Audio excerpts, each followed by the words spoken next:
꿈새 사순절 넷째 날에 오신 성도님들을 주님의 사랑으로 축복하고 또 위로하고 평강을 전합니다. 오늘 주의 말씀이 아픔과 고난 가운데 있는 우리 이웃들에게 위로가 되고 또 희망이 되는 역사가 나타났으면 좋겠습니다. 잠시 기도하겠습니다. 주님, 오늘 우리에게 주신 호흡으로 이 시간 찬양을 올려드립니다. 우리의 찬양을 받아주시고 우리에게 은혜를 내려주시옵소서.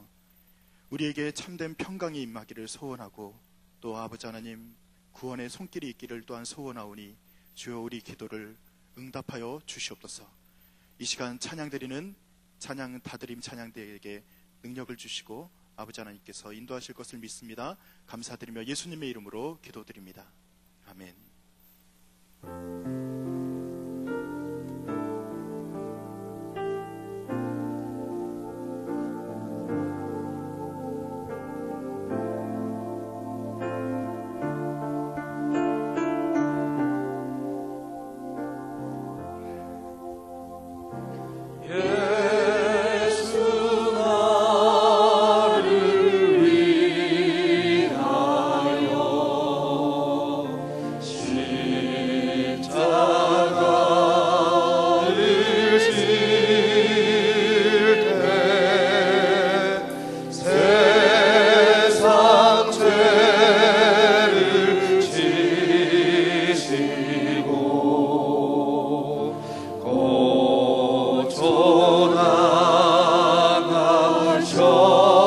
예수 나를 위하여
같이 붉은 재 피와 같이 붉은 재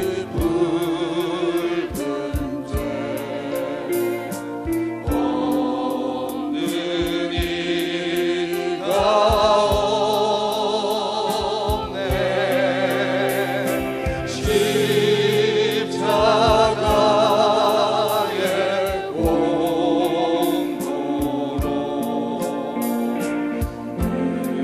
은가가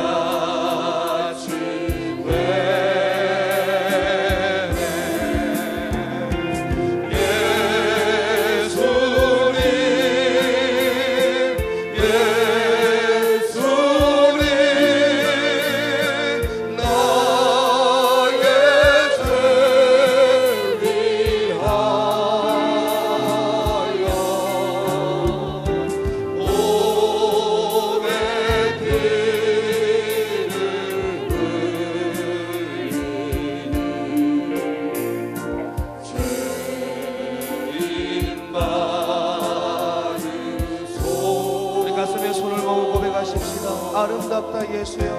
아름답다 예수여 나의 좋은 친구 예수 공로하니며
달려 죽은 십자가 주 달려 죽은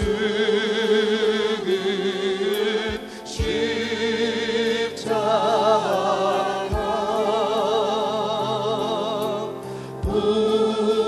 우리가 생각할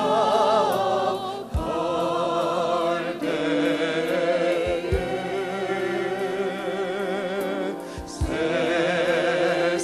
세상에 속한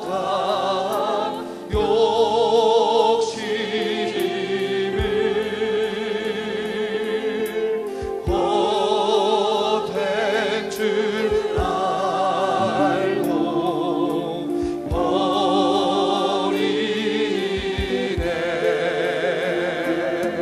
버리네.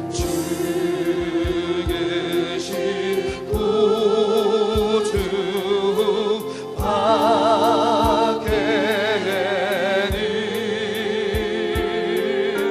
자랑을 말게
온 세상 만물 가져도 온 세상 만물 가져도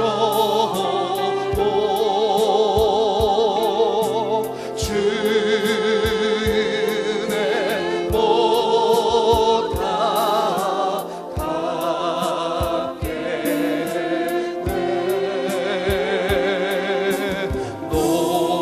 놀라운 사랑 받은 나 몸으로 죄를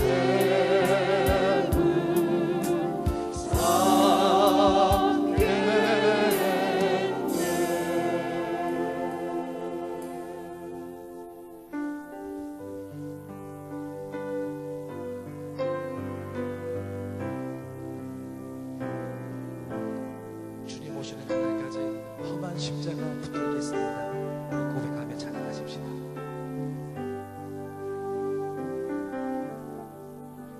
갈보리 산 위에 십자가 섰으니 주가 고난을 당하노라.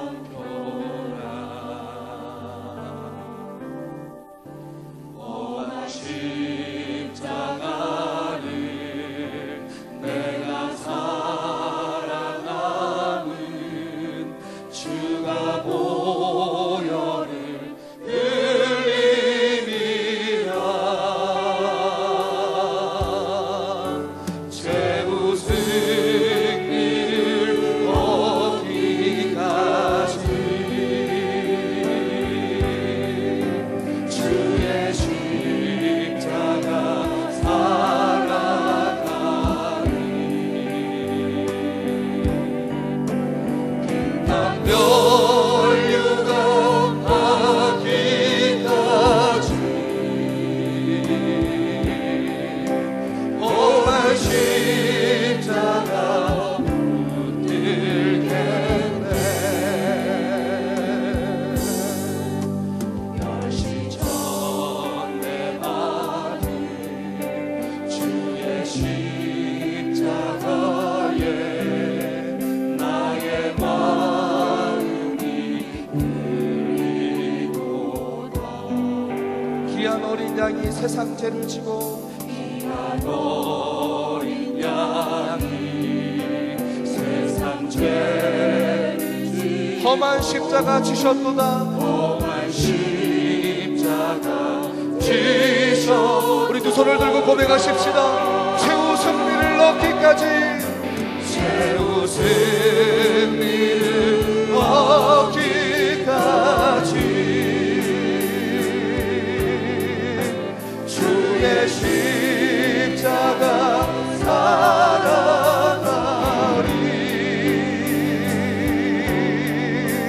빛난 멸류가 하기까지 험한 십자가 붙들게. 최후 승리를 얻기까지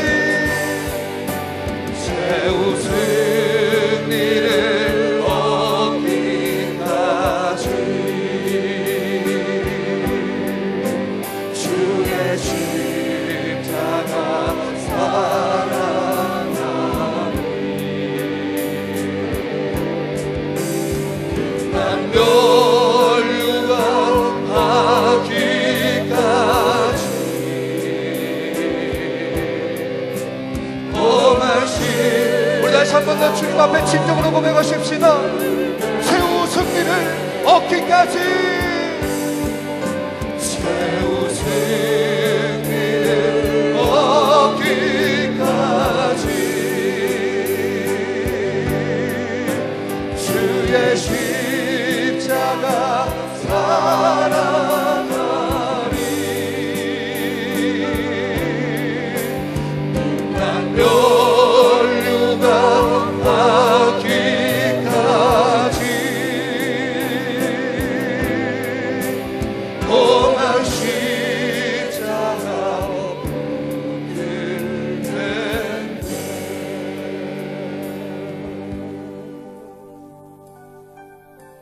시간 조용한 목소리로 하나님께 기도하며 나가겠습니다. 주님, 최후 승리를 얻을 때까지 주님의 십자가를 사랑할 수 있도록 빛난 면류관 받기까지 험한 십자가 붙들 수 있는 믿음과 순종의 길 걸어가게 도와주옵소서. 우리 이 시간 작은 목소리로 하나님께 잠시 기도하며 나가겠습니다. 함께 기도하시겠습니다.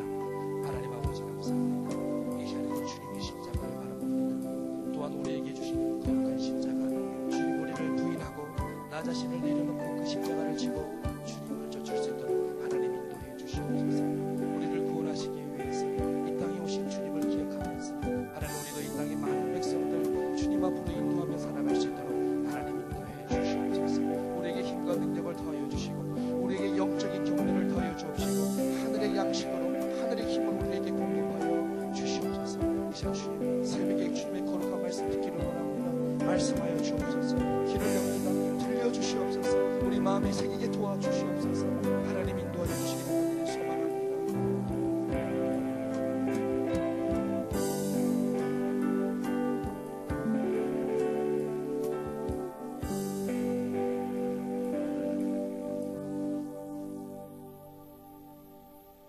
(2014년) 고난주간이 애달고 아프게 지나가고 있습니다.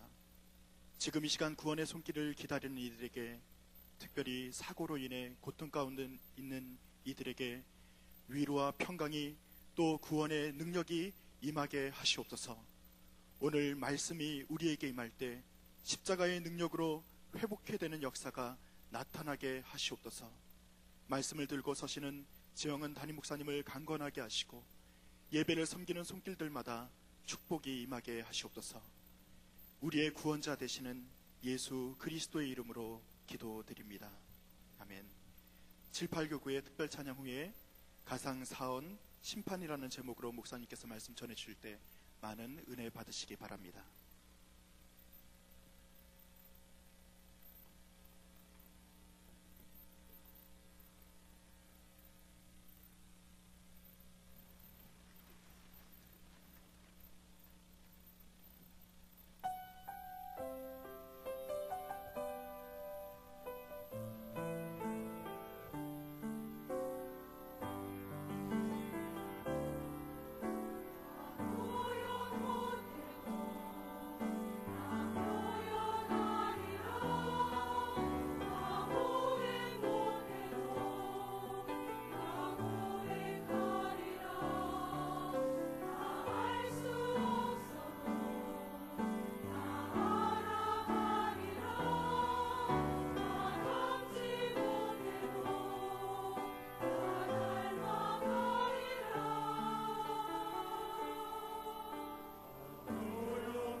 네, 찬양을 은혜롭게 참 잘해 주셨습니다. 매일마다 찬양하시는 교구 성도 여러분들의 찬양이 참 은혜롭고 또 하나님께 크게 영광이 되는 줄 압니다. 악보를 이렇게 펼치니까 그냥 메시지가 나오네요. 고맙습니다. 십자가는 사랑이라고 메시지를 또 잘 해주셨습니다. 그냥 각 교구들 찬양하시는 분들이 그냥 그대로 전부 다 성가대를 그 한 팀씩 다 그냥 그렇게 해도 되겠어요. 진심으로 감사합니다.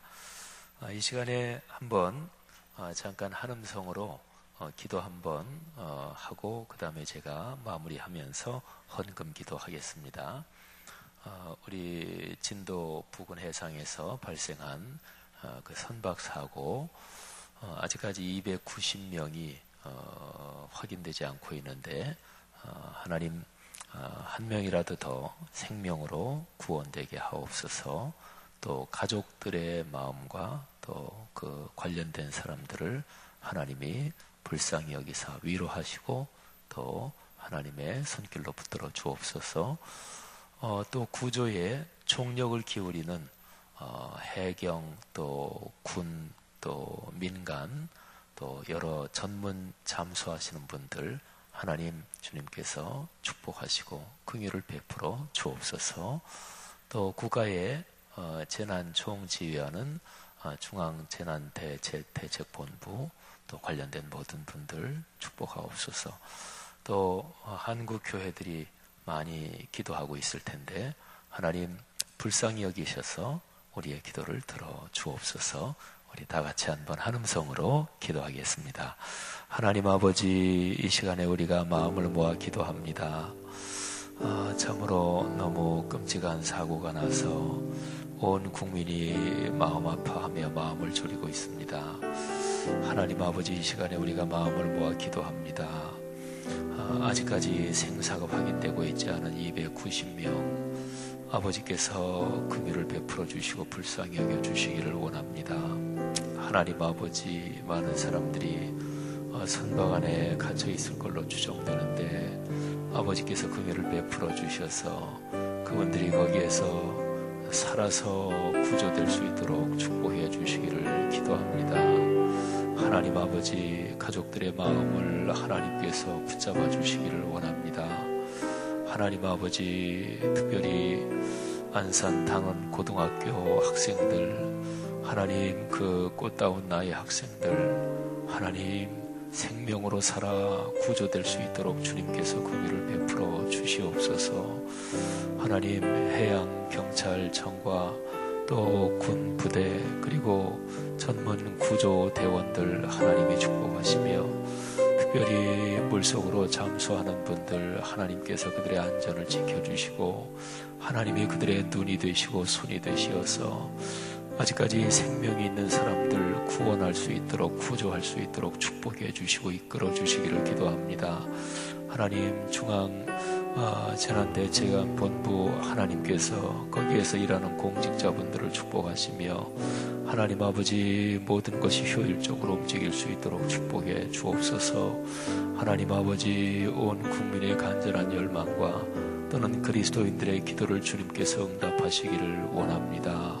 오 주여 믿습니다. 주님 긍휼을 베풀어 주옵소서.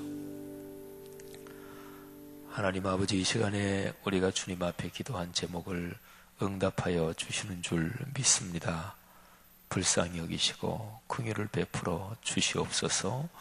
하나님, 이 시간에 새벽에 주 앞에 드린 예물들 손을 얹고 기도하오니 이 시간에 하나님께서 당신의 거룩한 손을 이 헌금에 담긴 마음들, 헌신들, 간구들에 얹어주시기를 원합니다. 성도들의 삶을 붙드시고 하나님 사랑 나눔 금식 헌금을 드리면서 부자라니 방글라데시의 4살짜리 여자아이 심장병을 앓고 있는 그 아이를 위해서도 드립니다. 또 희귀 난치성 질환자들을 위해서 우리가 드립니다. 하나님께서 이 예물 받아주시고 생명을 살리는 데 사용되니 감사합니다. 금식하며 릴레이 금식을 하며 기도하는 우리 모든 교구 식구들을 축복하시며 하나님 나라를 위해 금식하며 기도하며 또 헌금을 드리며 헌신하오니 하나님께서 그 가정 가문들을 축복하여 주옵소서. 하나님, 이 시간에도 하나님의 거룩한 사랑이 우리 모두에게 함께 하시는 줄 믿습니다. 예수 그리스도 이름으로 기도하옵나이다. 아멘. 하나님의 말씀 마가복음 보겠습니다. 마가복음 15장 33절부터 39절입니다. 마가복음 15장 33절부터 39절 말씀입니다.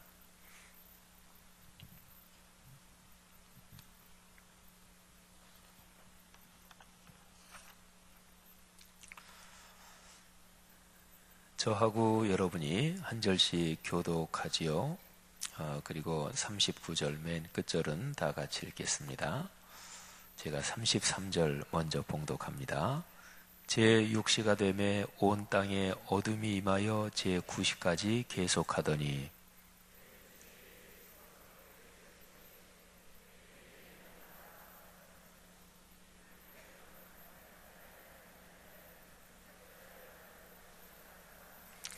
곁에 섰던 자 중 어떤 이들이 듣고 이르되 보라 엘리야를 부른다 하고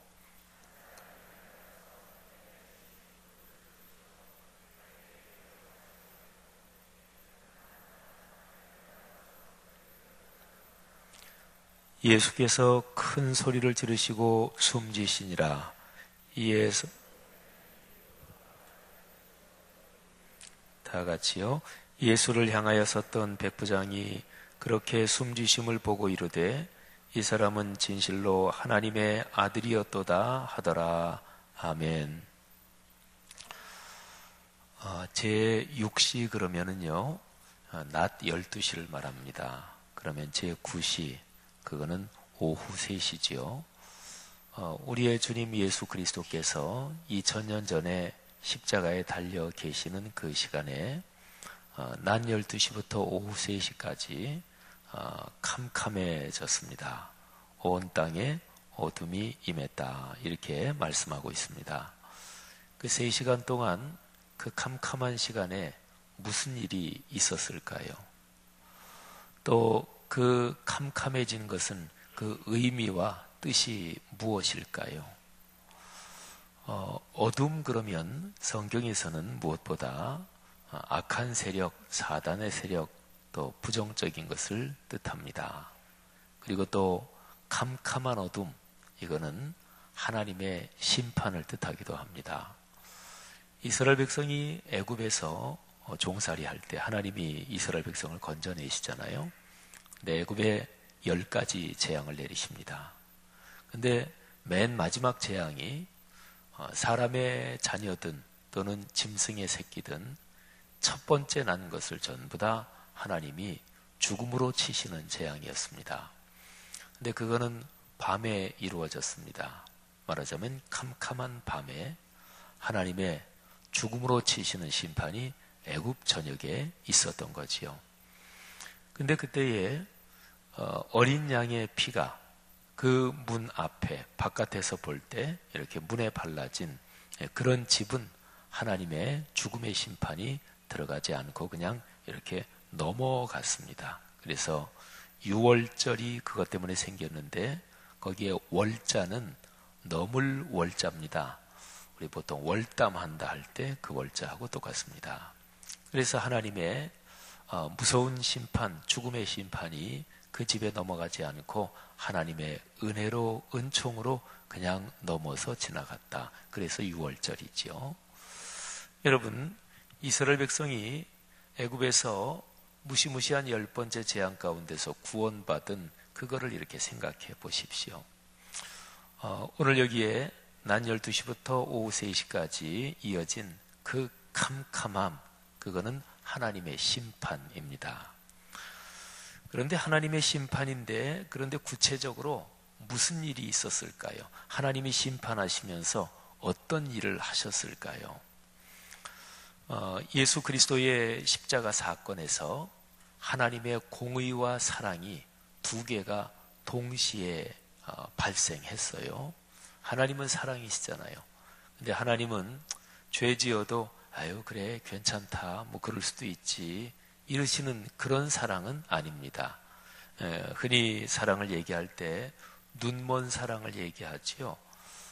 자식들을 그저 무조건 오냐 그렇게 해서 키우면 자식이 잘 될 리가 없잖아요. 사랑은 진짜 참 사랑은 지혜로워야 되고 그리고 그 안에 어떤 기준을 가지고 있어야 돼요. 하나님의 사랑은 눈먼 사랑이 결코 아닙니다. 그래서 사랑이 참 사랑이려면 거기에 공의가 또 있어야 돼요. 근데 공의와 사랑 두 개는 서로가 대조되고 그리고 서로가 어울리지 않는 것 같잖아요. 공의라는 게 뭡니까? 의라는 게 바르다, 올바르다 그런 거예요. 그런 기준이 있다는 얘기지요. 근데 의자 앞에 공자를 붙이면 이거는 더 엄중해집니다. 그냥 보통 남이 돈을 띄어먹은 거 죄인데 그런데 공금을 횡령하면 더 큰 죄입니다. 문서를 위조하는 거 문서 위조죄인데 그런데 공문서 위조죄는 벌이 더 큽니다. 그러니까 그냥 의가 아니고 하나님의 공의 이거는 인간 세상에 어떤 조직이나 국가 체계 이런 것도 이게 굉장히 중대한데 하나님의 공의할 때 그 공적인 것은 하나님 나라를 말합니다. 영원한 하나님 나라의 공적인 의 이건 어떤 면에서 엄정한 거지요. 어떤 면에서는 무서운 거지요. 그런데 동시에 사랑이시거든요. 하나님은 2000년 기독교 역사상 아주 초대교회 시절부터 예수 그리스도의 십자가의 죽으심과 부활 또 승천과 성령의 오심을 통해서 교회 공동체가 본격적으로 시작됐거든요. 근데 그 교회 공동체는 그 당시에 이미 있었던 구약 성경을 예수 그리스도의 사건으로 바라보고 해석하면서 십자가를 늘 그렇게 해석했어요. 십자가는 하나님의 공의와 사랑 이 두 가지가 동시에 충족된 그런 것이 십자가고 그런 사건이 십자가예요. 자, 공의로 본다면요. 공의로 본다면 사람의 죄악은 그냥 넘어갈 수 없는 거예요. 죄악을 그냥 넘어가면 공의가 아니지요. 그래서 사람의 죄를 하나님이 심판하셔야 됩니다. 근데 죄의 싹슨, 그러니까 죄의 결과, 죄의 대가는 사망입니다. 그는 창세기에 이미 그 원리가 나타나 있어요. 아담과 하와가 하나님의 말씀을 어기고 범죄했을 때 그때 하나님이 이런저런 여러 가지 조치를 취하시고 또 심판도 하시고 징계도 하시는데 제일 중요한 거는 딱 한 가지입니다. 너는 흙이니 흙으로 돌아갈지니라. 그러니까 범죄 전에 창세기 3장의 범죄 전에는 하나님이 흙에서 사람을 만들었지만 사람에게 죽음을 같이 연결시키지는 않으셨어요. 그러니까 사람은 죽음을 경험하는 존재가 아니었습니다. 근데 오늘날 우리가 사는 것처럼 우리 사람은 한 번은 다 죽잖아요. 죽음을 보지 않고 이 세상에 육체를 가지고 살다가 하나님 나라, 영원한 나라로 가신 분은 구약 성경의 에녹, 그리고 불병거를 타고 하나님이 하늘로 데려가신 엘리야 선지자, 뭐 이 정도입니다. 그러니까 죽음을 하나님이 선고하신 것은 죄의 싹시예요. 죄의 싹은 사망이요. 그 원리가 창세기의 범죄, 인류 최초의 범죄에서 이미 명백한 거예요. 하나님은요, 이랬다 저랬다 그러시는 분이 당연히 아니시겠지요. 그래서 사람은 죽을 수밖에 없는 존재예요. 근데 그 죽음이 신체의 수명이 다하는 육체의 죽음도 있지만 거기에 영적인 죽음도 거기에 같이 있는 거거든요. 근데 이제 동시에 하나님은 사랑이세요. 하나님이 사랑이 마음으로 안타까이 여기시면서 어떻게 사람들을 구원할까? 어떻게 사람들을 영생으로 인도할까? 그 생각을 하신 거예요. 근데 공의를 옆으로 빼놓으면 안 돼요. 공의를 여전히 공의를 실천하시면서 사랑을 부어주셔야 돼요. 그래서 하나님께서 그 방법으로 생각하신 것이 당신의 독생 성자 하나님께서 사람 몸을 입고 이 땅에 내려오신 거예요. 그분이 우리처럼 사람이 되셨지요. 그분이 십자가에 달리셨습니다. 그리고 그분이 우리의 모든 죄를 다 짊어지시고 십자가에서 공의의 심판을 당하셨습니다. 여러분과 제 죄도 거기에 같이 있었던 거예요. 그래서 십자가 사건은요, 하나님이 공의의 심판을 무섭게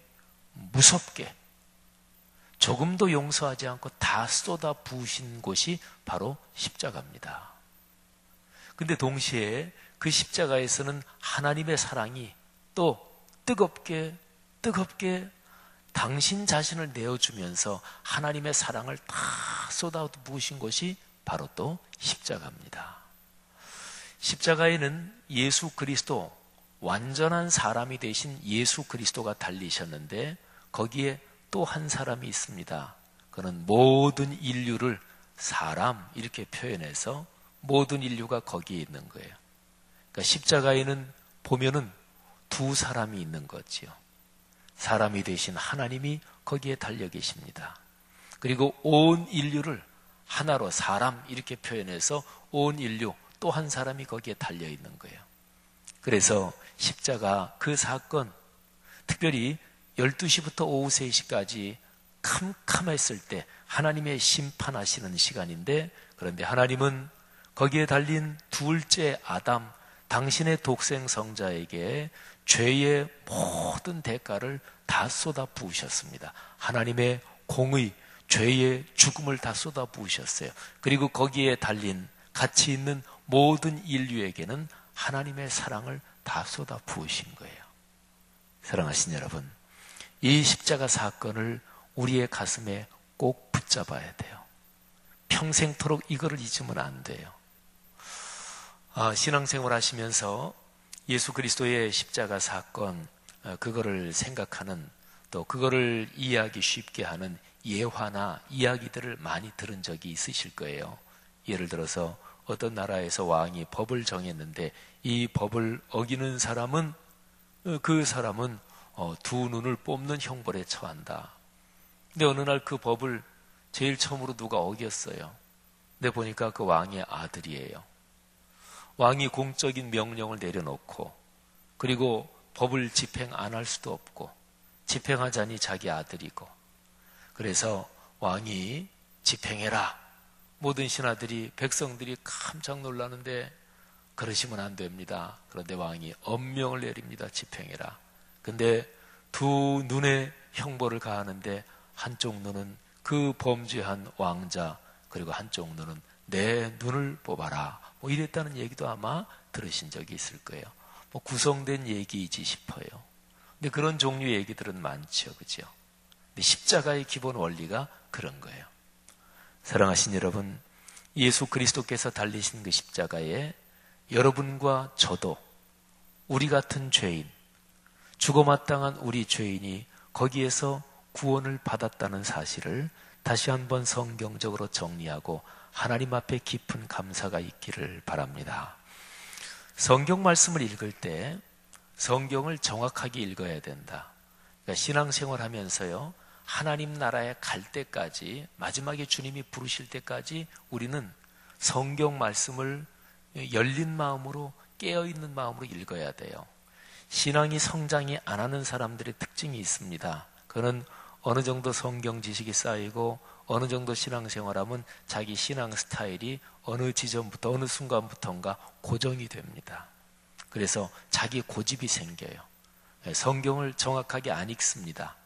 읽기는 읽는데 이미 자기 스타일로, 굳어진 스타일로 다 처리해버려요. 선포되는 말씀도 잘 안 들어요. 자기가 이미 가지고 있는 그거로 다 이렇게 재단을 해버려요. 그러니까 말씀의 지식에서 성장하지 않는 거지요. 여러분, 오늘 여기 성경 말씀에서 아주 중요한 표현이 있습니다. 34절입니다. 이게 가상제사원이지요. 예수님이 오후 3시에 그러니까 캄캄함이 3시간 동안 진행되고 난 다음에 오후 3시에 크게 소리를 지르셨습니다. 엘리 엘리 라마 사박다니. 번역이 나와 있지요. 나의 하나님 어찌하여 나를 버리셨나이까. 엘리 엘리 두 단어는 이거는 히브리어 발음이에요. 나의 하나님 하는 뜻이고, 그 다음에 라마 사박다니, 이거는 그 당시에 예수님 당시에 일반 사람들이, 평범한 사람들이 그 당시 사회에서 쓰이던 아람어입니다. 라마는 어찌하여 이런 뜻이고, 사박다니는 나를 버리셨다, 나를 떠나셨다, 이제 그런 거예요. 버리셨다, 떠나셨다. 근데 이 말씀을 기록된 그대로 읽어야 됩니다. 하나님, 성부 하나님께서 성자 하나님, 당신의 독생 성자를 버리셨습니다. 이 버리셨다 이렇게 번역되어 있는데 좀 더 정확하게 의미를 깊이 살리면 버리고 떠나신 거예요. 완전히 떠나신 거예요. 근데 여기에서 이 시제가 과거라는 데 주목할 필요가 있습니다. 하나님 어찌하여 이렇게 지금 나를 버리고 계십니까? 그게 아니라 나를 버리고 떠나가셨습니까? 그런 뜻이에요. 언제 그러셨을까요? 그 흑암의 3시간 동안. 그 3시간 동안 무슨 일이 일어났을까요? 하늘아버지께서 당신의 독생 성자를 그 3시간 동안에 무서운 심판을 당신의 독생 성자에게 다 쏟아 부으시면서 그렇게 해서 당신의 독생 성자를 죽이시고 그리고 떠나시는 거예요. 이미 떠나신 거예요.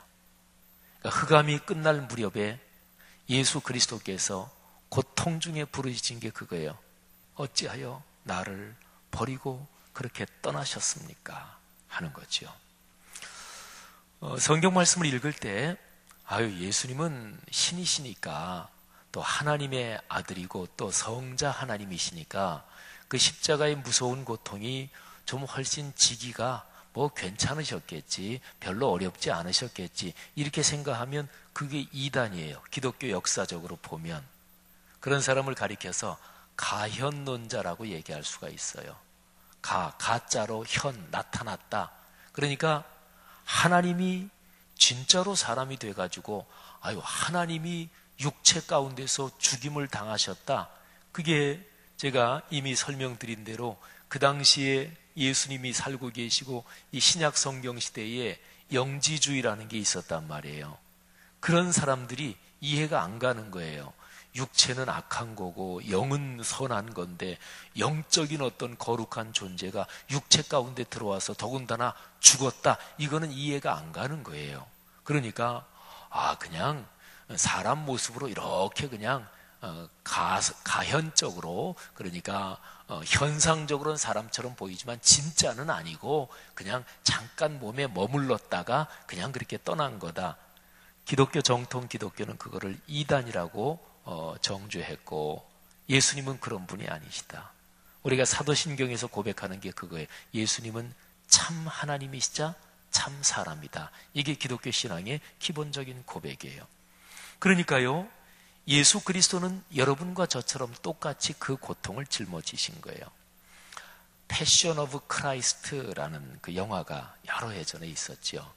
그 영화는요, 임산부나 마음이 약한 사람들, 그런 사람 잘못 보다가 죽은 사람도 전 세계적으로 여러 명이 있었어요. 브라질에서도 기억나고, 왜냐하면 너무너무 장면이 끔찍하니까.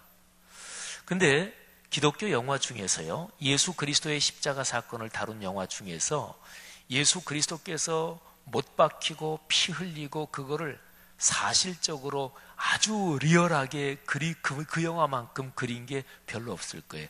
그리고 이제 제가 십자가에 관련된 영화를 싹 조사한 건 아니지만 이렇게 보면은 패션 오브 크라이스트 그 영화 이후에 예수 그리스도의 십자가 사건을 다룰 때 그렇게 아주 리얼하게 많이들 표현을 하는 것 같아요. 사랑하신 여러분, 그런 것입니다. 여러분과 제가 지금 만일에 육체의 고통을 당한다면, 손에 손목에 못이 박힌다면, 그러면 그 고통이 얼마나 심하겠습니까? 말하자면 예수님은 그런 고통을 당하신 거예요. 그런데 왜요? 바로 인류의 죄 때문인 거지요. 여러분, 오늘 이게 말씀에서 이 말씀이 얼마나 중대한가 하는 것을 이런 점을 한번 생각하면 더 잘 알 수가 있어요. 하나님은 삼위일체이시잖아요. 그죠? 삼위일체는 세 분이 계시다 그게 아니에요. 우리 보통 통상적으로 신앙생활하고 있는 성도들은 삼위일체 그러면 하나님 아버지, 아들 예수 그리스도, 또 성령님은 영이신 어떤 분 해가지고 보통 세 분으로 이렇게 머릿속에 생각하는 게 더 많을 거예요. 근데 기독교 역사로 보면 그렇게 하나님은 세 분이다 그러면 그건 이단이에요. 하나님은 그냥 셋은 아니고 그냥 하나다, 이것도 정확하게 말하면 이단이에요. 그래서 신학적으로는 삼위일체는 설명을 어떤 경우로 해도 설명이 안 돼요. 태양이 있잖아요. 태양에서 밝은 빛이 오잖아요. 태양에서 열, 볕이 오잖아요. 그래서 이렇게 셋이지만 그러나 결국은 하나의 태양이다, 이렇게도 설명을 하고, 또 사과가 있는데 사과의 안에 씨앗이 있고 또 사과에 이게 살이 있고 또 전체적으로 사과고, 이렇게 해서 삼위일체다, 이렇게 설명도 하긴 해요. 근데 그런 설명을 논리적으로 끝까지 파고 들어가면 결국에는 하나님은 하나다 또는 셋이다, 양쪽에 하나에 빠져요. 그래서 기독교의 교리는 삼위일체는 설명을 다 할 수가 없어요. 근데 어쨌든 중요한 거는 삼위이시면서 일체셔요. 그런데 삼위일체 하나님은 영원부터 영원까지 이 삼위일체, 이 내적인 이 연결 속에서 한 번도 떨어져 본 적이 없는 분이에요. 한 번도 자기 내적인 균열이 없는 분이에요. 여러분, 어린아이가 이제 이렇게 엄마 품에서 집에서 자라다가 처음 어린이집 갔을 때 우리 아이들 기르면서 다 경험이 있으실 거예요. 제일 처음 어린이집 데려가는데 아이가 안 떨어지려고 막 울고 막 그래가지고, 그래서 어떨 때는 어린이집에 첫날은 1시간 정도 이렇게 갖다 놓고 그 다음에는 또 뭐 조금씩 시간을 늘려 그러잖아요. 엄마랑 한 번도 떨어져 보지 않은 아이가 엄마랑 떨어지려니까 그 고통이 얼마나 심해요. 여러분, 그런 것입니다. 그런데 영원부터 영원까지 한 번도 자기 안에서 그 하나이신 그 안에서 균열이 없으셨던 분이, 그런데 그거를 띄어내시는 거예요. 그리고 아주 정확하게 글자 그대로 버리고 그리고 떠나셨습니다. 예수 그리스도, 그분이 성자 하나님으로서 완전한 사람이시기 때문에 육체의 고통도 아주 말로 다 할 수 없이 심하셨겠지만, 그런데 그거보다 더 큰 고통이 있었습니다. 그거는 바로 삼위일체 영원히 하나이신 그분 안에서 균열이 발생하고 그리고 그렇게 버리고 떠나신 거예요. 이게 컴컴한 그 3시간 동안에 일어났습니다. 이유는 무엇일까요? 바로 여러분과 저 인류를 구원하시기 위해서입니다. 그래서 가상 7원 중에서 이 4번째 말씀 심판 한가운데 있잖아요. 바로 여기에 기독교의 핵심적인 진리가 들어있는 거지요. 사랑하신 여러분, 예수 그리스도께서 말씀하신 가상 제4원 이 엘리 엘리 라마 사박다니, 이거는 그야말로 육체의 죽음 그 정도가 아니라 영원하신 삼위일체 하나님 그 안에서 축출되고 그리고 끊어진 그 무시무시한, 우리 인간으로서는 도무지 상상할 수 없는 그 고통을 토로하시는 거예요. 그런데 중요한 게 있습니다. 그 고통의 말씀 가운데서도 이 독생성자 예수 그리스도는 그냥 고통의 절규 그게 아니고 기도를 하신 거예요. 기도를. 엘리 엘리 이거를 보면 알죠. 나의 하나님, 나의 하나님, 이렇게 말씀하시잖아요. 엘리 엘리. 이 기도를 하시는데 이 기도가 참 애처로워요. 우리가 마가복음 읽었습니다마는 마태복음 27장에도 요 똑같은 내용이 나오거든요. 근데 마가복음이나 마태복음, 특별히 마태복음은 예수님은 하나님을 부르실 때 언제나 아버지라고 거의 그렇게 부르셔요. 내 아버지, 아버지라고 거의 부르셔요. 그런데 이 십자가에서 맨 마지막에 삼위일체의 영원한 하나됨 그 교제에서 끊어지고 축출되고 그리고 추방되고 버림받을 그때에 예수님은 아버지라고 안 불러요. 나의 하나님 이렇게 불러요. 말하자면 여기에서 예수 그리스도는 인류를 구원하기 위한 하나님의 공적 사역을 끝까지 감당하고 계신 거예요. 기도가 애처로우시지요. 아버지라고 기도하시면 좀 정겨울 텐데, 그런데 그렇게도 기도하지 못하시고 하나님 이렇게 기도하십니다. 그런데 어쨌든 기도예요. 고통의 절규지만 그러나 기도입니다. 참으로 마음이 아프고 온갖 이루 헤아릴 수 없는 그런 어려움이 있지만 그럼에도 불구하고 기도입니다. 사랑하신 여러분, 여기에서 구원의 길이 열리는 거예요. 어렵고 힘들지라도, 고통으로 하나님 앞에 불평하더라도, 하나님 앞에 투정하더라도 기도에 투정을 해야 되고, 기도에 절규를 해야 되고, 기도에 탄식을 해야 되고, 하나님을 찾아야 돼요. 거기에서 구원이 일어나는 거지요. 사랑하신 여러분, 이 가상칠언 가운데 제 사원이 오늘 이 꿈새 사순절 네 번째 날 새벽에 우리의 마음에 큰 울림으로 그리고 은혜로 다가오기를 바랍니다. 아까 제가 말씀드렸지요. 그 십자가에는 두 사람이 있었다고요. 하나는 하나님이신데 사람이 되신 그 사람 예수 그리스도, 또 하나는 온 인류를 다 하나로 묶어서 사람 이렇게 표현할 때 그 사람이 있었고, 그래서 하나님은 당신의 아들 예수 그리스도, 그 사람이 되신 하나님, 그 독생 성자에게 모든 죄의 값을 다 쏟아 부으신 거예요. 남김없이 쏟아 부으셨어요. 그리고 또 한 사람 인류에게는 당신의 사랑을 남김없이 다 쏟아 부으셨어요. 사랑하신 여러분, 그 두 번째 사람의 자리에 이제 온 인류 그렇게 말고 여러분과 저 한 사람을 거기에 대입하셔야 됩니다. 내가 거기 있었어요. 여러분이 거기 있었어요. 사실은 그 모든 죽음의 저주는 여러분과 제가 받아야 마땅한 것이었어요. 근데 하나님께서는 당신의 아들, 아니 당신 자신에게 쏟아 부으셨어요. 그리고 피투성이가 된 그 하나님께서 여러분과 저 거기에 있는 우리를 사랑으로 감싸 안으셨어요. 여러분, 출애굽기의 그 사건에서 하나님의 죽음의 심판이 애굽 전역을 칠 때 어린 양의 피가 있는 집은 하나님이 죽음의 심판으로 치지 않고 그냥 은혜로 넘어가셨잖아요. 십자가에서 여러분과 제가 구원을 받은 것은 바로 사람이 되신 하나님, 그분이 피를 흘리셨기 때문에, 그 피 때문에 우리가 하나님이 넘어가신 거예요.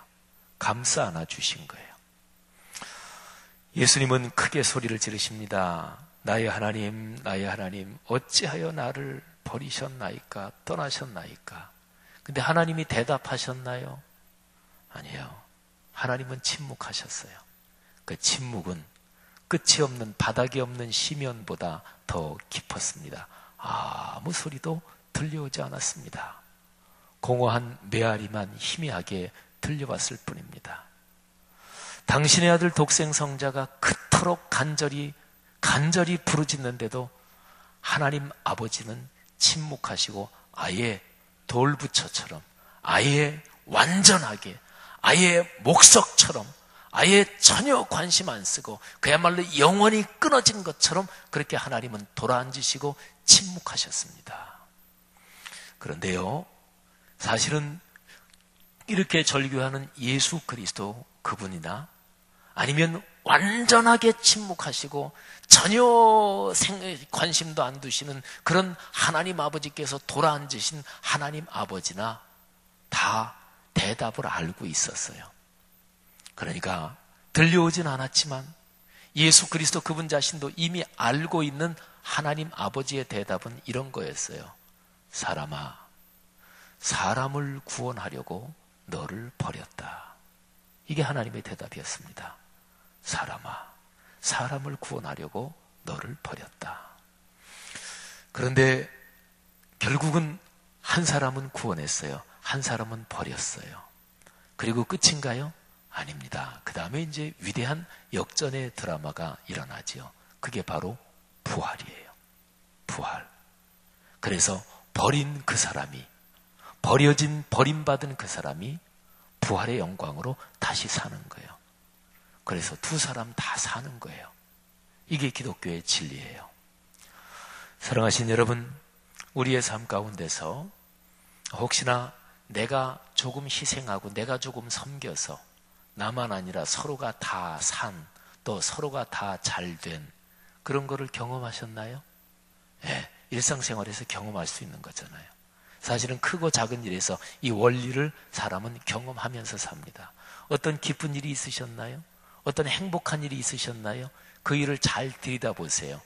왜 행복하고 왜 기뻤나요? 바로 이 원리가 적용됐기 때문에 그래요. 누가 한 사람이 좀 더 희생하고 좀 더 섬기고 내가 좀 더 희생하고 좀 손해보고 그래서 양쪽이 다 잘 됐어. 그래서 기쁘고 행복했던 거예요. 손해보면 사람은 평생토록 억울한가요? 내가 조금 자존심 상하는 거 저 사람한테 조금 지면 평생 그것 때문에 맨날 잠도 못 자고 그러나요? 아닙니다. 사람은 마음속에 양심이라는 게 있고 또 그리스도인에게는 하나님의 구원의 진리가 그 속에 있어서 내가 조금 손해보고 내 자존심 조금 내려놓고 그러면 하나님의 사랑이 거기에 임해요. 그래서 참된 기쁨이 있는 거예요. 이게 그리스도인의 삶입니다. 성도 여러분, 우리가 걸어가는 인생길 가상체의 사원의 이 원리가 우리의 삶에 가득하기를 주의 이름으로 축복합니다. 이 시간에 찬양 한 장 부르면서 죄인인 나를 위해 십자가의 피를 흘리신 주님의 그 사랑을 기억하십시다. 144장 예수 나를 위하여 십자가를 칠 때 다 같이 찬양하겠습니다.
같이 되네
가상 사언의 교훈을 붙잡고 기도합시다. 그리고 주님 그렇게 살게 하옵소서 기도하겠습니다.